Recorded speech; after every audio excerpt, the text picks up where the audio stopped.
Pregunta 10.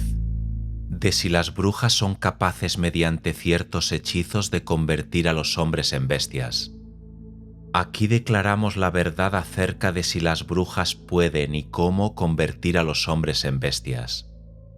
En el siguiente pasaje de Episcopo se argumenta que eso no es posible. Quien crea que cualquier criatura puede ser cambiada para peor o para mejor, o transformada en otra cosa u otro ser por cualquiera que no sea el Creador mismo que creó todas las cosas, es sin duda alguna un hereje y peor, un pagano. Citaremos los argumentos de Santo Tomás en el segundo libro de las Sentencias, acerca de si los demonios pueden afectar la sensibilidad mediante los engaños de un hechizo. Primero declara que eso no es posible porque como la forma de una bestia visible debe estar en algún lado, no puede existir solo en los sentidos, ya que los sentidos no perciben una figura que no provenga de la materia real, y no hay ninguna bestia real. Y se refiere a la autoridad del canon, y además que lo que parece ser realmente no puede ser, como en el caso de una mujer que parecía ser una bestia, pues dos formas sustanciales no pueden coexistir al mismo tiempo y en la misma materia. Por lo tanto, ya que esa forma bestial que se aparece no puede existir en ningún lado, ningún engaño o ilusión pueden existir al ojo del contemplador, porque la vista debe tener algún objeto en el cual culminar. Si se argumentara que la forma existe en la atmósfera circundante, eso no es posible. En principio porque la atmósfera es incapaz de adoptar forma o figura alguna, y también porque el aire que rodea a una persona no siempre es constante, y no puede serlo por su natural fluidez, especialmente cuando se mueve. Y además porque en ese caso una transformación de ese tipo sería visible para todos, pero no lo es porque los demonios parecen incapaces de engañar en lo más mínimo a los hombres santos. Además, el sentido de la vista o la facultad de la visión son potencias pasivas, y cada una de las potencias pasivas se pone en movimiento por el agente activo que le corresponde. Ahora bien, el agente activo que corresponde a la visión es doble. Uno es el origen del acto o el objeto, y el otro es el portador o el medio. Pero esa forma aparente no puede ser el objeto del sentido, ni tampoco el medio por el cual se transporta. Primero, no puede ser el objeto pues no puede ser comprendido por nada, como se demostró en el argumento precedente, desde que no existen los sentidos recibidos desde un objeto, ni lo es en el objeto real, ni en el aire, como en un medio, como se trató en el tercer argumento. Además, si el diablo mueve la conciencia interior, lo hace tanto proyectándose él mismo en la facultad cognitiva como cambiándola. Pero no lo logra proyectándose a sí mismo, porque o bien debería asumir un cuerpo, y aunque lo lograra no podría penetrar la imaginación, porque dos cuerpos no pueden estar en el mismo lugar al mismo tiempo, o bien asumiría un cuerpo fantasmal, y esto sería imposible, pues no hay fantasma que carezca de sustancia. Del mismo modo, no puede hacer esto modificando la cognición, porque debiera cambiarla ya por alteración, lo que no parece capaz de lograr, pues toda alteración está causada por cualidades activas, de las que los demonios carecen ya por transformaciones o por movimientos locales, lo que no parece factible por dos razones.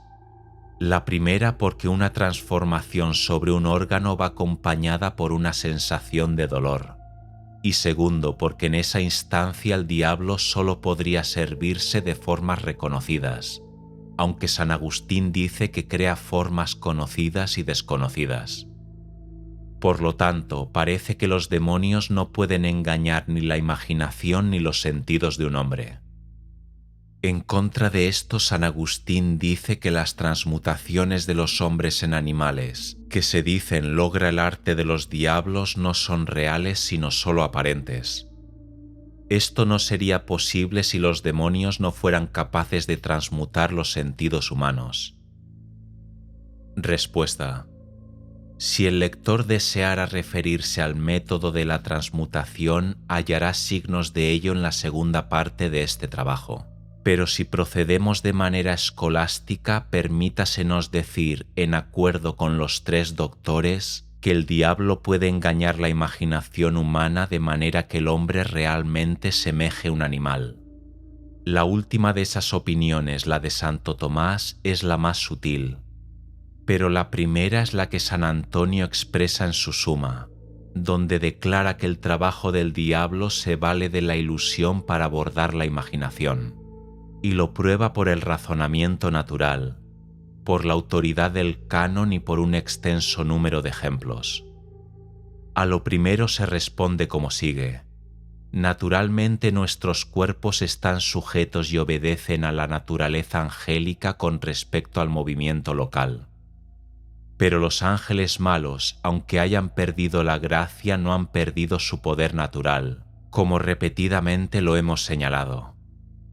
Y en tanto la facultad de imaginar o fantasear es corporal, esto es, aliada a un órgano físico, es también naturalmente el objeto de los demonios, así que pueden transmutarla causando variadas fantasías con el fluir de los pensamientos y percepciones a la imagen original recibida por ellos. También eso opina San Antonino, y agrega que está probado por el canon. No debe omitirse que ciertas mujeres malvadas, pervertidas por Satán y seducidas por las ilusiones y fantasmas de los demonios, creen que por las noches cabalgan en ciertas bestias con Diana, la diosa pagana, o con Herodías y con un incontable número de mujeres, y que en el intemporal silencio de la noche recorren largas distancias, por lo que los sacerdotes deben explicar al pueblo de Dios que todo eso es falso, y que cuando tales fantasmas afectan las mentes de los fieles no se trata de una obra de Dios, sino de un espíritu del mal, porque el mismo Satán toma la apariencia de diferentes personas y en sueños despista la mente, que mantiene cautiva mediante procedimientos tortuosos. En verdad, el significado del canon fue tratado en la primera pregunta, así como las 4 cuestiones que deben predicarse. Pero sostener que las brujas no se trasladan de esa manera cuando lo desean y Dios no lo previene sería malinterpretar ese significado, ya que es frecuente que muchos hombres que no son brujos son transportados contra su voluntad a través de grandes distancias. Que esas transmutaciones puedan causarse de ambas maneras lo demostrarán la citada Suma y el capítulo 3 del Libro de los Gentiles, donde San Agustín relata que cierta hechicera llamada Circe transformó en cerdos a los compañeros de Ulises, pero que estos encantos se produjeron por ilusión más que por un prodigio real, por el ardid de alterar las fantasías de los hombres. Y esto queda claramente probado mediante varios ejemplos. Leemos en las vidas de los santos que una joven rechazaba a un joven que le rogaba cometer un acto vergonzoso con ella. Enojado por su negativa, el joven acudió a un judío para que le efectuara un encantamiento, y éste la convirtió en una yegua. Sin embargo, esta metamorfosis no fue un hecho real, sino una ilusión del demonio, que cambió la fantasía y las sensaciones de la joven y de quienes la miraban, de modo que parecía ser una yegua quien en verdad era una mujer. En cuanto ella le fue presentada al beato Macarius y a causa de su santidad, el demonio no pudo ya engañar sus sentidos como lo había hecho con los demás. Por ello ante el santo aparecía una verdadera mujer, y por medio de sus plegarias la liberó del encantamiento. Y se dice que todo ocurrió porque ella no entregó su mente a cosas sacras, o por no haber atendido los sacramentos como debía. Por lo tanto, el diablo se apoderó de ella, aunque en otros aspectos era honesta. Por lo tanto, el diablo puede, influyendo en los humores y percepciones y en cualquier órgano físico, lograr cambios en las acciones y facultades psíquicas, mentales y emocionales.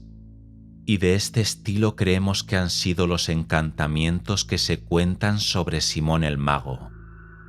Pero el demonio no puede hacer nada de esto sin el permiso de Dios, quien con sus buenos ángeles a menudo repara la maldad de aquel que busca lastimarnos y engañarnos. Por ello San Agustín, hablando de las brujas, dice: esas son quienes con el permiso de Dios alteran los elementos y confunden las mentes de los que no confían en Dios.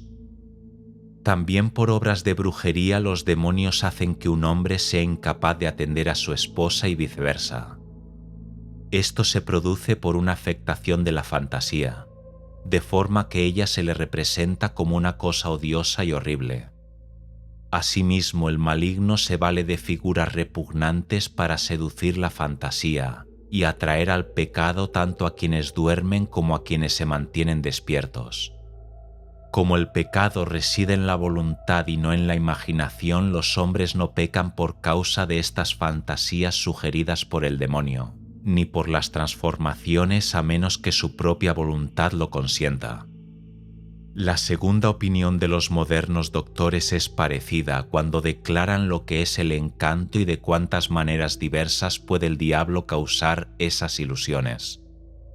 Aquí nos remitiremos a cuanto ha sido dicho por San Antonino, que no es necesario repetir. La tercera opinión es la de Santo Tomás y es una respuesta a la pregunta: ¿dónde reside la existencia de una forma bestial que es vista? ¿En los sentidos, en la realidad o en el aire circundante? Su criterio es que esa forma aparente solo existe en la percepción interior, que a través de la fortaleza de la imaginación la ve como un objeto exterior. Hay dos vías por las cuales el demonio logra este resultado. Por la primera podemos decir que estas formas animales que se conservan en el tesoro de la imaginación son afectadas por una operación diabólica dentro de los órganos de los sentidos. Y como se ha apuntado antes, esto ocurre en sueños. Así, cuando estas formas quedan impresas en los sentidos externos como la vista, se presentan como si estuvieran presentes como objetos exteriores y realmente se los puede tocar. La otra resulta de los cambios en los órganos internos de la percepción, por medio de los cuales se engaña el juicio. Esto queda demostrado en el caso de aquel que tenía corrompido el gusto, así que todo le sabía amargo. Esta vía no difiere mucho del primer método. Más aún, incluso los hombres pueden lograr esto por las virtudes naturales de ciertas cosas, como cuando en el vapor del humo de un hogar las vigas de una casa semejan serpientes, y se encuentran muchos otros ejemplos como fue ya escrito. Solución de los argumentos. Para el primer argumento el texto es citado a menudo pero es mal entendido, pues donde habla de transformaciones en otras figuras o formas, ya quedó claro cómo lo logra el arte de la prestidigitación. Y donde dice que ninguna criatura puede producirse por el poder del demonio, esto es manifiestamente cierto si producirse se entiende como crearse. Pero si el término se refiere a una producción natural, es verdad también que el diablo puede hacer ciertas criaturas imperfectas.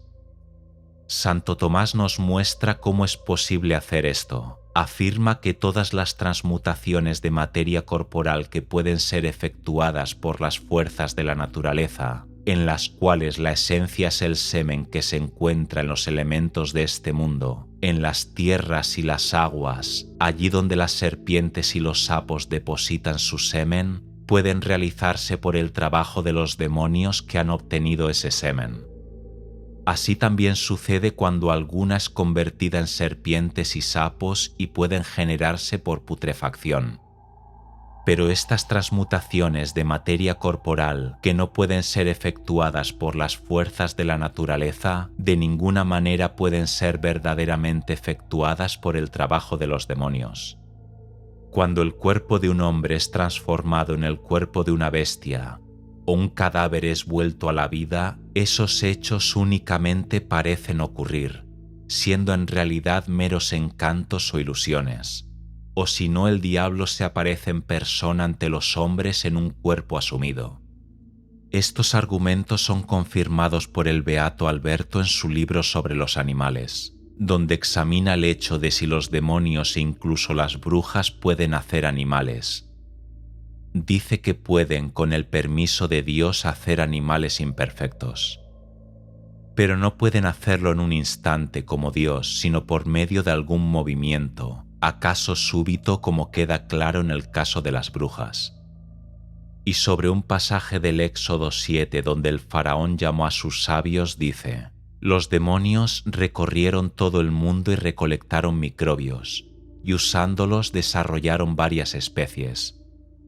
A lo que la glosa agrega: cuando las brujas intentan influir en algo bajo la invocación del diablo, recorren el mundo y traen el semen de aquellas cosas que se pretende, y con sus artes, con el permiso de Dios, producen nuevas especies.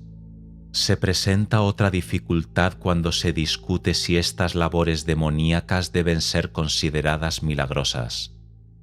La respuesta fue clara en los argumentos precedentes, que incluso los demonios pueden realizar ciertos milagros cuando se adaptan a sus poderes naturales. Y aunque tales obras son en verdad ciertas, no están hechas desde el punto de vista del conocimiento de la verdad. En ese sentido, las obras del anticristo deben ser señaladas como artilugios o engaños, ya que son producto de la seducción de los hombres. La respuesta al restante argumento, el que concierne a las figuras o a las formas, también está claro. La figura de un ente que es visto no existe en el aire, sino solo en la percepción de los sentidos, como se ha explicado de acuerdo con la opinión de Santo Tomás. Para el argumento de que cada pasivo es puesto en movimiento por su correspondiente activo, esto está garantizado. Pero cuando se infiere que la figura que puede verse no puede ser el objeto original, que pone en movimiento el acto de la visión, ya que no proviene de ninguno de los sentidos, se responde que proviene, ya que se origina en alguna imagen sensible conservada en la imaginación, que el maligno puede presentar al poder de percepción, como se ha visto más arriba. Para el último argumento debe decirse que, como ya fue señalado, el demonio no cambia los poderes de la percepción y de la imaginación proyectándose en ellos, sino transmutándolos. Tampoco alterándolos, excepto en el caso del movimiento local, pues no puede por sí mismo inducir nuevas apariencias, como fue dicho. Pero los cambia por transmutación, esto es, movimiento local, y logra esto sin dividir la sustancia del órgano de la percepción, ya que de ello resultaría el dolor, sino por una alteración de las percepciones y los humores. Pero se puede objetar lo que sigue, que de acuerdo con todo esto el diablo no puede presentarse ante el hombre con la apariencia de algo nuevo a sus ojos. Debe apuntarse que algo nuevo debe entenderse de dos maneras. En un sentido puede ser enteramente nuevo en sí mismo y en sus orígenes, y en este sentido el diablo no puede presentar nada al sentido de la visión de un hombre, pues no puede hacer imaginar los colores a quien ha nacido ciego o imaginar los sonidos a un sordo. En otro sentido, algo puede ser nuevo como composición en su totalidad. Entonces podemos decir que algo imaginariamente nuevo es que un hombre imagine que ve montañas de oro, algo que nunca vio. Como ha visto oro y ha visto una montaña, puede por una operación natural imaginar el fantasma de una montaña de oro. Es en este sentido que el diablo puede presentar algo nuevo a la imaginación. De lo que debe creerse de los lobos que a veces se apoderan para devorarlos de hombres y niños que se hallan fuera de sus cunas, y de si esto es también una ilusión causada por las brujas. Hay una cuestión incidental que concierne a los lobos, que en algunas ocasiones secuestran a hombres y niños que se hallan fuera de sus hogares y los devoran, y huyen con tal astucia que con ninguna habilidad o pericia pueden ser heridos o capturados. Conviene decir que en ocasiones esto sucede por causas naturales, pero a veces, cuando es producto de la tarea de las brujas, se debe a una ilusión. para el primer caso, el beato Alberto en Sobre los animales dice que esto se origina por 5 motivos. En ocasiones a causa de una gran hambruna, cuando los ciervos y bestias similares se acercan a los hombres. Otras por la ferocidad, como el caso de los perros en las regiones frías.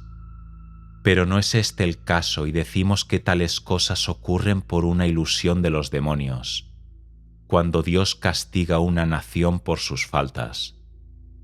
Véase Levítico 26.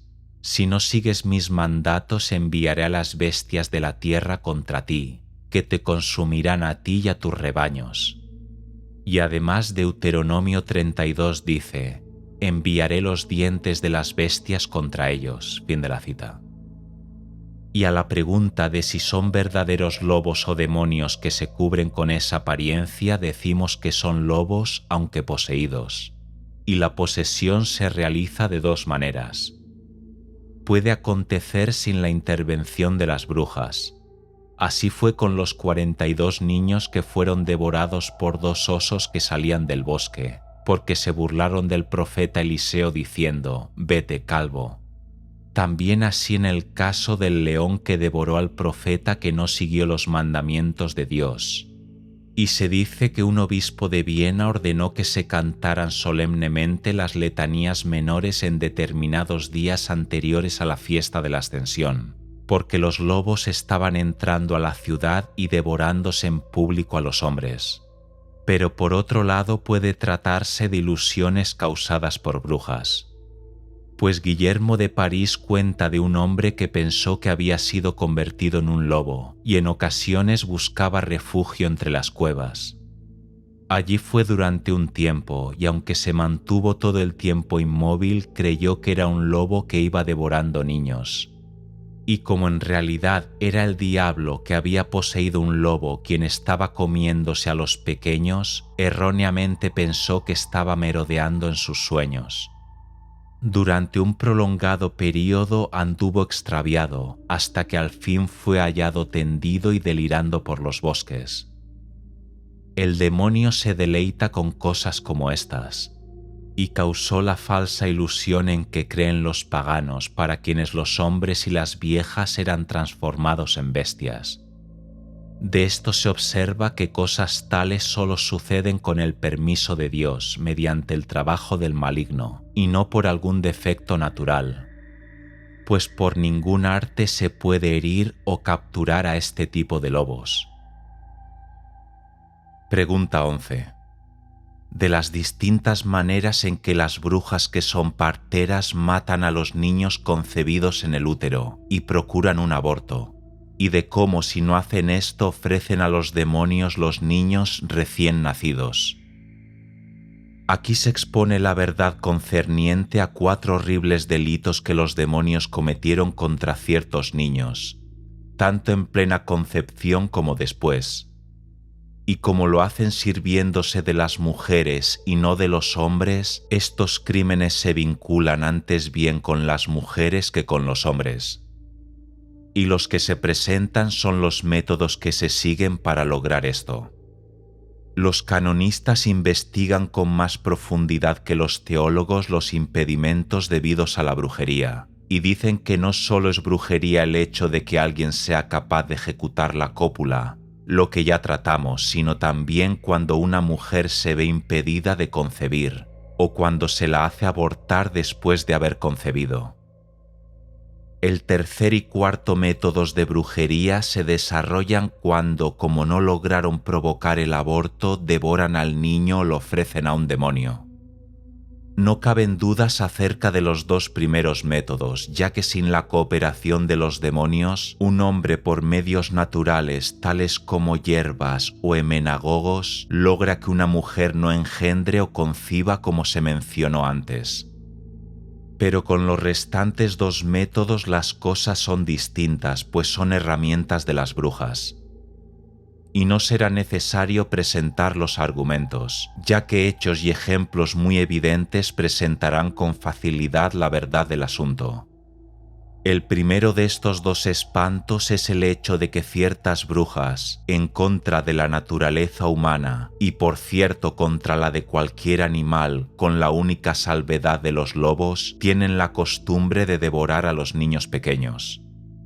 Y sobre esto el inquisidor de Como antes mencionado nos refirió lo siguiente: que fue requerido por los habitantes del distrito de Burbia para realizar una inquisición, porque a un hombre le había desaparecido su hijo de la cuna, y al presenciar una asamblea de mujeres en la noche juró haberlas visto matar a su hijo y beber su sangre y devorarlo.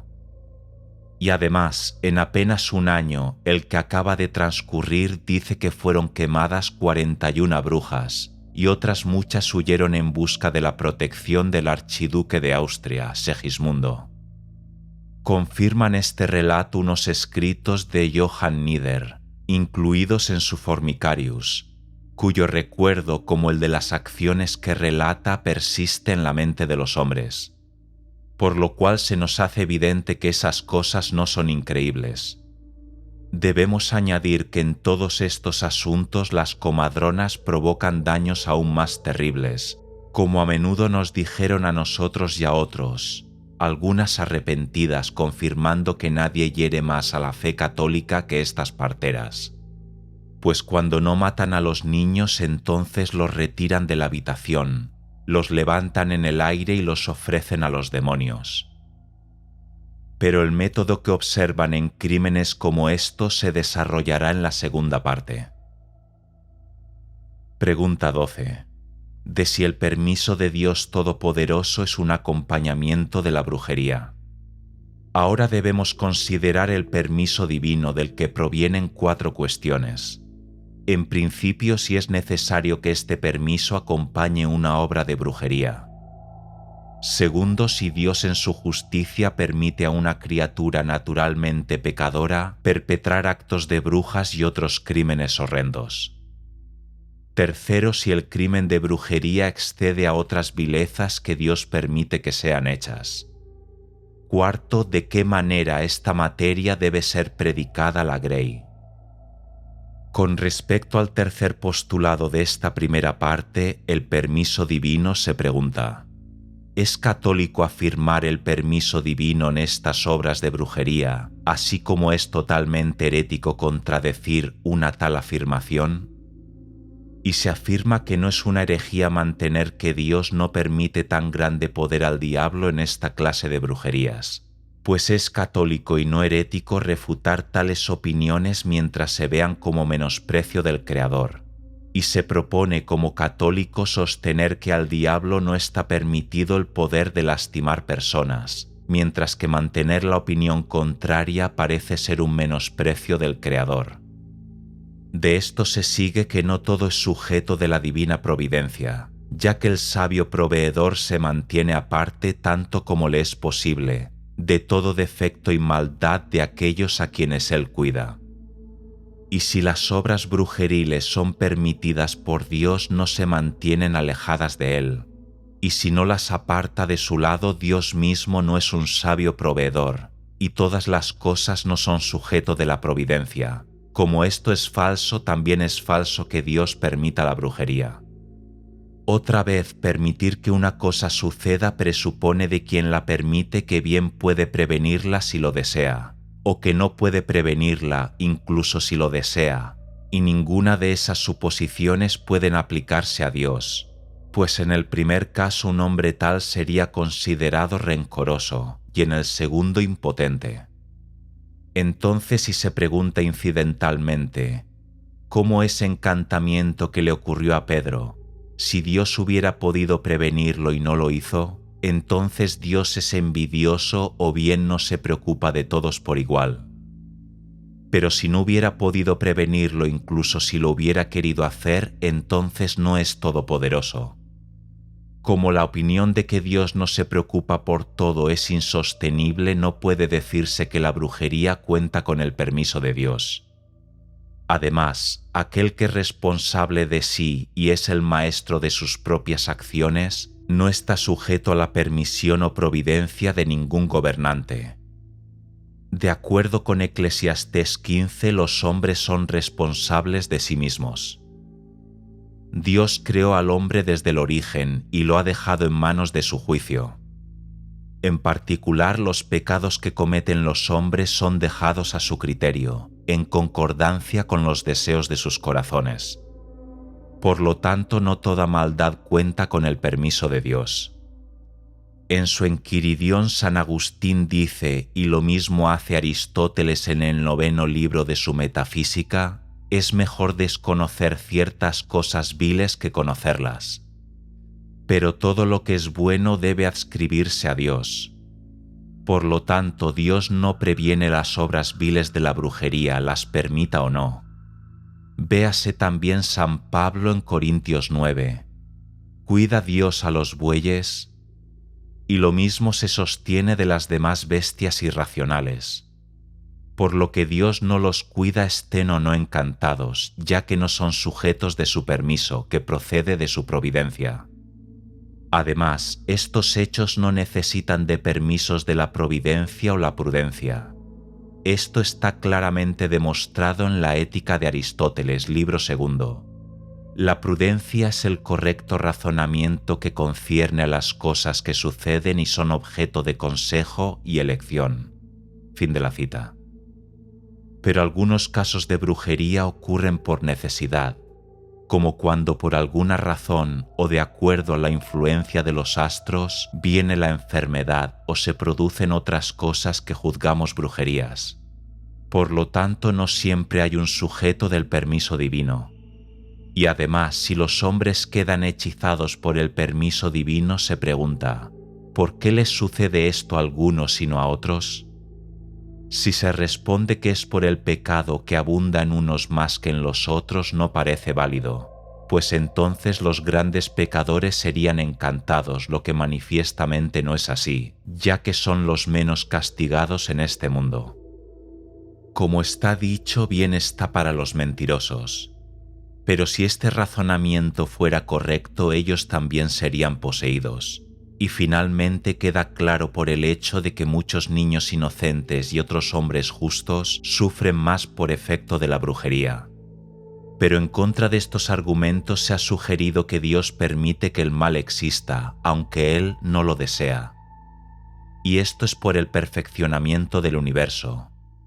Véase Dionisio cuando dice que el mal será por siempre, incluso para el perfeccionamiento del universo. Y San Agustín en el Enquiridión dice, la admirable belleza del universo consiste en todas las cosas, buenas y malas. Fin de la cita. De modo que aquello de lo que se dice que es malo está bien dispuesto y mantenido en su justo sitio. Y es mucho más altamente recomendado que aquello que es bueno, pues las cosas buenas son más agradables y plausibles si se las compara con las malas.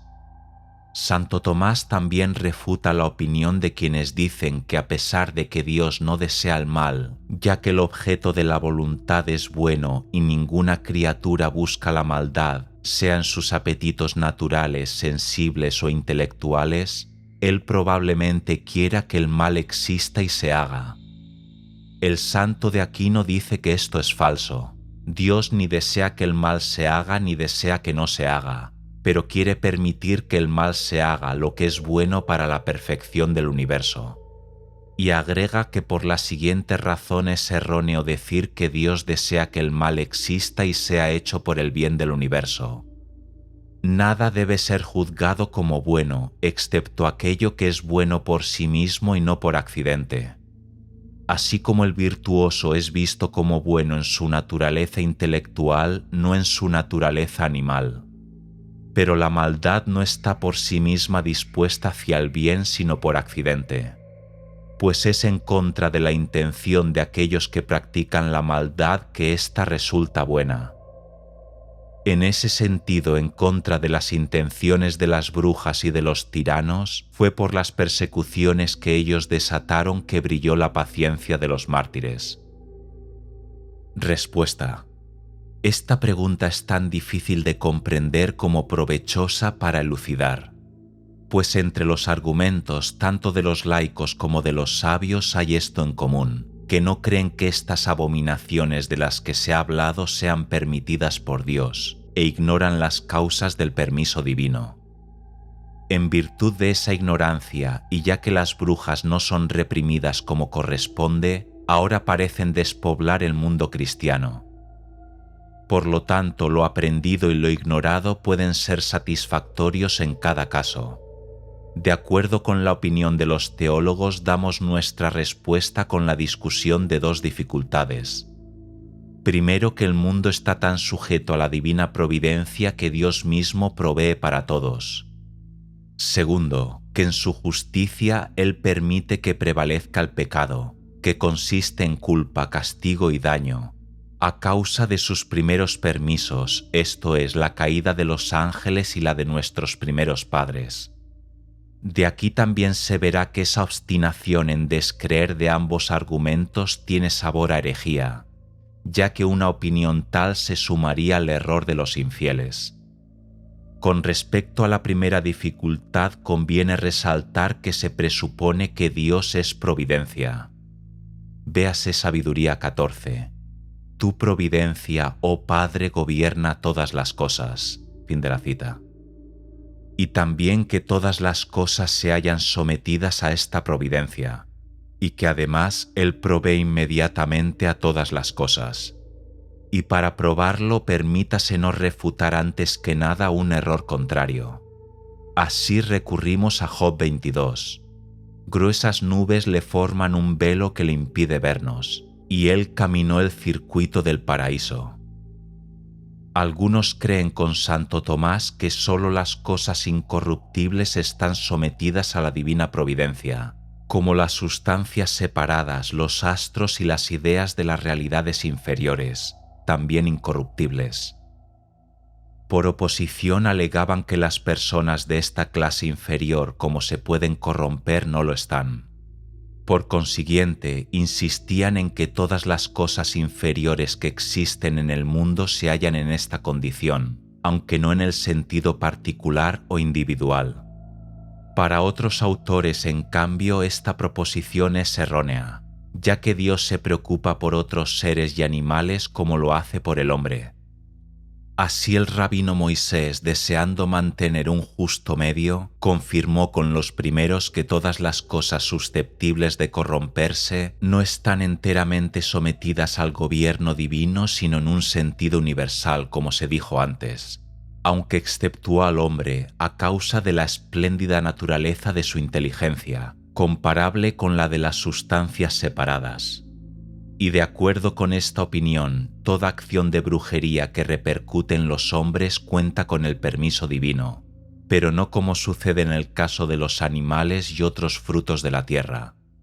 Esta visión se halla más próxima a la verdad que aquella que reniega la providencia de Dios en las cosas mundanas y mantiene que la creación es un producto del azar, como sostuvieron Demócrito y los epicúreos.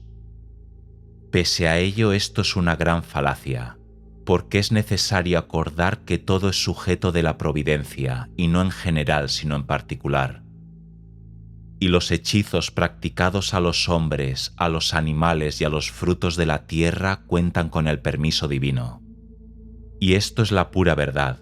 La providencia y el ordenamiento de las cosas hacia un fin se extienden tan lejos como se extiende la causalidad. Para tomar un ejemplo de cosas subordinadas a su maestro, le están sometidas en tanto se hallan bajo su control. Pero la causalidad, que es de Dios, es su agente original y se extiende a todos los seres, no solo en sentido general, sino universal, y no solo se refiere a las cosas incorruptibles. Por ende, como todas las cosas provienen de Dios, todas reciben su cuidado. Esto es, se encuentran ordenadas a un fin. Este punto es analizado por San Pablo en Romanos 12. Todo lo que proviene de Dios fue ordenado por Él. Fin de la cita. Lo que equivale a decir que si así como todas las cosas son por Dios, así también fueron las cosas ordenadas por Él, y consecuentemente están subordinadas a su providencia. Pues la providencia de Dios debe entenderse como la razón.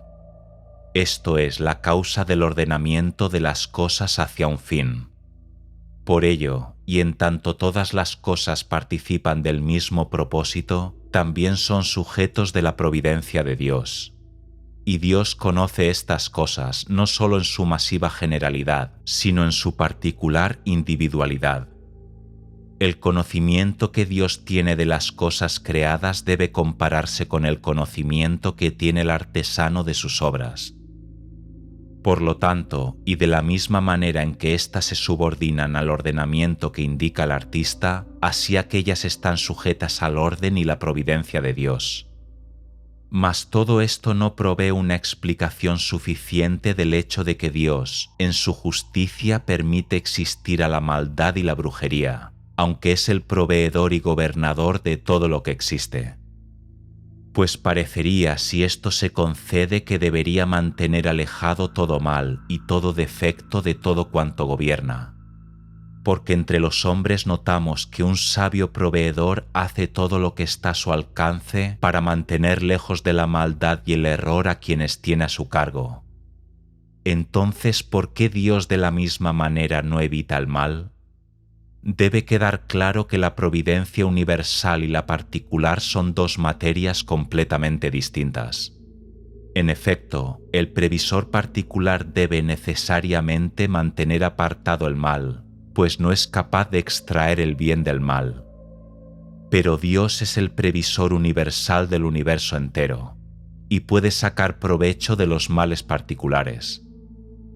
Así, de la persecución de los tiranos derivó la paciencia de los mártires, y por intermedio de las obras de las brujas se llega a la purificación o la prueba de fe de los justos, como se demostrará más adelante. De ello se desprende que no es el propósito de Dios prevenir toda maldad si su deseo es que el universo disfrute de la bondad. Por ello dice San Agustín en el Enquiridión: Dios es tan misericordioso que no permitiría que ningún mal residiera en sus obras, si no fuese lo suficientemente bueno y poderoso como para extraer el bien incluso del mal. Fin de la cita. Y tenemos un ejemplo de esto en las acciones de las cosas naturales, porque aunque las corrupciones y defectos de las cosas naturales son contrarias al interés de las cosas particulares, como cuando el ladrón es colgado o cuando se matan animales para alimentar a los hombres, están de acuerdo con el propósito universal, así como la vida de los hombres y la propiedad de los bienes deben mantenerse intactas. Porque es necesario para la conservación de las especies que la muerte de unos resulte en la preservación de otros, porque los leones se mantienen vivos por el sacrificio de otras bestias. Ahora se explica con respecto al permiso de Dios que Él nunca crearía un ser para ser naturalmente sin pecado. Dios en su justicia permite que prevalezcan los males, males de falta y de culpa, especialmente ahora que el mundo se enfría y va decayendo hacia su final.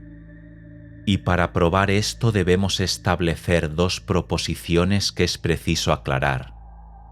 Primero, que Dios no puede hacer, o mejor permítasenos decir, hablando según el temor de Dios, que resulta imposible que cualquier criatura, hombre o ángel, sea de una naturaleza tal que no pueda pecar. Y segundo, que está en Dios el permitir que el hombre peque o que sea tentado. Estas dos proposiciones están confirmadas, y ya que es propio de la divina providencia dejar a cada criatura librada su naturaleza, debe añadirse que en conformidad con estas premisas es imposible que Dios no permita que la brujería se cometa con el auxilio de los demonios. Y el que no sea posible comunicar a una criatura una incapacidad natural para pecar lo demuestra Santo Tomás. Porque si esta cualidad fuera transmisible, Dios la hubiera hecho saber a cualquier criatura, puesto que al menos en parte toda otra gracia o bondad comunicable la ha transmitido a sus seres. Esta es la personal unión de las dos naturalezas en Cristo, la maternidad y virginidad de María Inmaculada, la bendita beatitud de los elegidos, etc. Mas leemos que esta cualidad no fue comunicada a ninguna criatura, hombre o ángel, porque está dicho, incluso en sus ángeles Él encuentra el pecado. De allí que sea cierto que Dios no comunicara al hombre una incapacidad natural al pecado, aunque éste puede lograr vencerlo por la gracia. Si esto pudiera comunicarse y no lo fuera, el universo no sería perfecto, y esta perfección consiste precisamente en el hecho de que todas las bondades que se pueden comunicar han sido comunicadas. Tampoco es válido argumentar que Dios, por su omnipotencia y habiendo creado al hombre y a los ángeles a su imagen y semejanza, habría podido crear a sus criaturas impecables por naturaleza, o bien que hubiera hecho de esa condición de gracia, que es la razón de la confirmación en la bondad, una parte esencial de la naturaleza de los hombres y los ángeles, de manera que por ese origen y condición naturales se confirmen en la bondad para no pecar. Pues el primer postulado no se sostiene. A pesar de que Dios es omnipotente y bondadoso en extremo, no podría otorgar esta condición de impecabilidad, y no por alguna imperfección en su poder, sino por la imperfección de la criatura. Esta imperfección se basa principalmente en el hecho de que ninguna criatura o ser, ángel u hombre, es capaz de recibir este don. La razón de esto es que siendo una criatura, su ser depende del Creador, igual que un efecto se subordina a la causa de su ser. Y crear es hacer algo de la nada, y esto si se deja a sí mismo perece, aunque persista mientras preserve la influencia de su causa. Puede tomarse el ejemplo de la vela, que alumbra hasta tanto tiene cera. Así Dios ha creado al hombre y lo ha dejado en manos de su propio juicio. Y así creó a los hombres en el principio de la creación.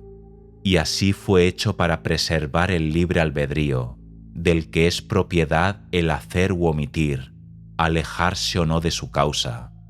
Y como separarse de Dios o del libre albedrío es pecar, por lo tanto es imposible para un hombre o un ángel recibir, y para Dios comunicar un don de naturaleza que simultáneamente uniera la capacidad de disponer de libertad y la incapacidad de caer en el pecado. Otra imperfección en razón de la cual este don natural no puede ser comunicado al hombre o al ángel es que implica una contradicción. Y como toda contradicción es naturalmente imposible, decimos que Dios no puede hacer tal cosa. O quizá debamos decir que sus criaturas no deben recibir tal cualidad. Por ejemplo, es imposible que algo esté vivo y muerto al mismo tiempo. También resultaría contradictorio que un hombre gozara de la libertad por la cual sería capaz de alejarse de su Creador, y que a la vez fuera incapaz de pecar. Pero si fuera incapaz de pecar, sería un tiempo incapaz de renegar del Creador. Pues el pecado es esto: despreciar el bien que es inmutable y darse a las cosas variables, pero despreciar o no es un acto que depende de la libertad. El segundo argumento tampoco es válido, porque si la confirmación de la gracia fuera una parte tan esencial de la creación original que se convirtiera en una cualidad natural de la criatura que fuera incapaz de pecar, entonces emergería su inhabilidad pecadora, no debida a una causa externa o a la gracia, sino a su propia naturaleza. Y por lo tanto sería Dios, lo cual es absurdo. Santo Tomás trata esta materia en el argumento antecitado, donde dice que la naturaleza inferior no puede causar un efecto por sí misma, sin la cooperación de una naturaleza superior. Así como, por ejemplo, el aire se inflama por el fuego, pero no corresponde a su propia naturaleza encenderse sin fuego. Por tanto, digo que la confirmación en el bien de una criatura racional le viene por la gracia, que es especie de luz espiritual o imagen de la luz de la creación, y que es imposible para cualquier criatura que tenga por naturaleza esta confirmación de la gracia, a menos que sea uno con la naturaleza divina. Esto es, a menos que sea de la misma naturaleza de Dios, lo cual es imposible. Concluyamos afirmando que la incapacidad de pecar por naturaleza únicamente reside en Dios, pues aquel que da su ser a todas las cosas no puede apartarse de su naturaleza, ni puede dejar a un lado la rectitud de su bondad. En relación con aquellos que tienen la cualidad de no pecar, ésta les es concedida por la confirmación del bien, la gracia, por medio de la cual se convierten en hijos de Dios y quedan libres de pecado, pasando a ser partícipes de la naturaleza divina.